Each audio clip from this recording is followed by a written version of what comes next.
ఇది మక్తల్కు 175 కిలోమీటర్ నుంచి మక్తల్ దాటిన తర్వాత ఒక తాయి రోడ్ అంటారండి దాన్ని. తాయి రోడ్ అంటే టీ జంక్షన్. టీ జంక్షన్ నుంచి అది రాయచూరు వెళ్తుంటుంది. అది వెళ్ళకుండా యూటర్న్ తీసుకోండి. యూటర్న్ తీసుకుంటే 3 కిలోమీటర్ల దూరం హిందూపురం అని వస్తుంది. ఆ హిందూపురం కాదు, అనంతపురం అక్కడిది కాదు, ఇది వేరే హిందూపురం అని చిన్నది వస్తుంది విలేజ్. అక్కడి నుంచి శివాజీ విగ్రహం ఉంది. లెఫ్ట్కి తిరగండి. లెఫ్ట్కి తిరిగితే 2 కిలోమీటర్ల దూరాన మీకు కృష్ణ అని ఉంటుంది. కృష్ణ విలేజ్ పేరు కృష్ణే. కృష్ణా నది ఉన్నది. ఎక్కువ 70% కూడా తెలియదు కృష్ణాలో ఒక దత్త మందిరం ఉన్నది. నాకు కూడా తెలియదు.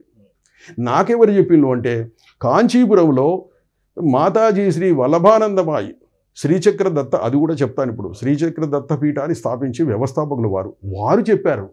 వారు ఇక్కడికి వచ్చి అన్వేషణ చేసి వెళ్ళి చారి గారు మీరు ఇది కూడా చూడండి, మీకు తెలుసా అన్నది తెలియదు చూడండి అంటే అప్పుడు నేను మళ్ళీ రెండోసారి వెళ్ళవలసి వచ్చింది. దానికి కూడా అక్కడికి రాండి. ఊరవతలనే కృష్ణానది ఉంది. ఆ తీరాన దత్త మందిరం ఉన్నది, పురాతనమైనటువంటిది. అక్కడ ఇంతే దూరంలో ఉన్నది మందిరం, మనం కనబడుతుంటుంది విగ్రహం ఉంది దత్తాత్రేయుని. ముందర ఒక 2 ఫీట్ల లోతున దత్త పాదుకలు ఉన్నాయి. ఆ యొక్క దివ్య చరణాలు ఎవరు ప్రతిష్టాప చేసిందో, ఎప్పుడు చేసిందో ఎవరి తెలియదు. పూజారిని అడిగిన, పూజారి ఏం చెప్పిండు, 2 పూజారులను అడిగిన. 2 పూజారులు అన్నారు మా తాతగారి ముత్తాతలను అడిగినామండి మేము అన్నాడు. ఏమని చెప్పిండు అంటే ఆ ముత్తాతలు వాళ్ళ ముత్తాతలను అడిగినట్ట ఇవి ఎవరు అంటే నాకే తెలియదు అన్నారట వాళ్ళు. అంటే 7 తరాలకు కూడా ఎవరు తెలియకుండా ఉన్నది. దత్త విగ్రహం ఉంది. అక్కడ నారాయణ మహారాజు ఫోటో ఉంది గోడకు. మరి ఈయన నారాయణ మహారాజు కాదంటే ఆయన దత్త మందిరం ఏర్పాటు చేసిండు, ఇక్కడ నిర్మాణం చేసిండు పాదుకల దగ్గర, కానీ అది పోయింది, చిన్నది ఉండేది అన్నాడు.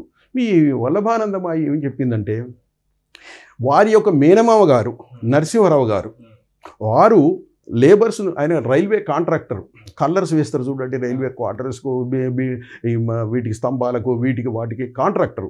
వారు లేబర్స్ని తీసుకొని ఇక్కడికి వచ్చారు.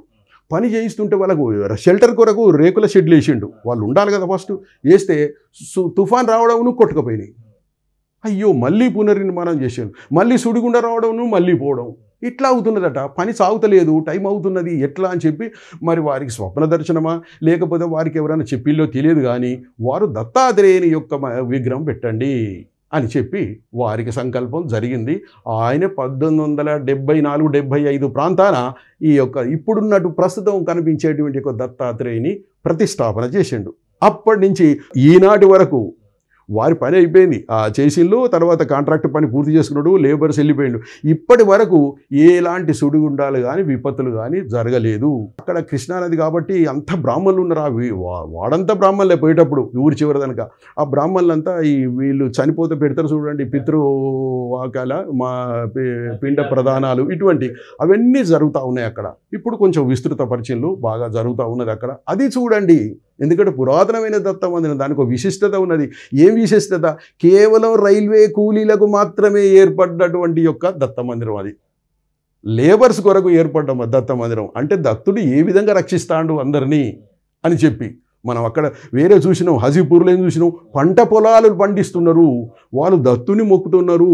అక్కడ ఈ వడ్డపల్లి ఏం చూసినాం, వడ్లు పండిస్తున్నారు. ఈ స్వామేనండి మాకు పంటలు పండిస్తున్నారు అన్నారు. అది మంజిరా నది, మాకు ఏది అవసరం లేదు, మొత్తం మాకు వర్షాలతోటి హాయిగా పంటలు 2 పంటలు పండిస్తున్నాం బ్రహ్మాండంగా అని సంతోషపడుతున్నాం. అంటే దత్తుడు ఏ విధంగా ఎవరెవరిని రక్షిస్తూ అంటాడు అనేది మనం చెప్పుకోవడానికి.